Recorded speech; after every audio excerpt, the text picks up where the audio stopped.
No sembraron miedo, no creyeron nada. A cada minuto de cada semana nos roban amigas, nos matan hermanas. Mujeres embosadas incendiaron casas de campaña del Frente Nacional Anti-AMLO, Frena, en el Zócalo de la Ciudad de México.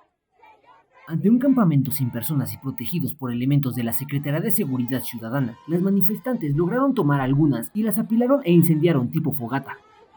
Ante las manifestaciones por el Día Internacional de la Eliminación de la Violencia contra la Mujer, atacaron con piedras y petardos a elementos de la Secretaría de Seguridad Ciudadana, quienes trataron de contenerlas accionando extinguidores. También, cerca de las 17:20 horas, las mujeres encapuchadas que se manifestaban pacíficamente contra los feminicidios comenzaron a quitar las vallas que protegían al Palacio Nacional, algunas con martillo en mano.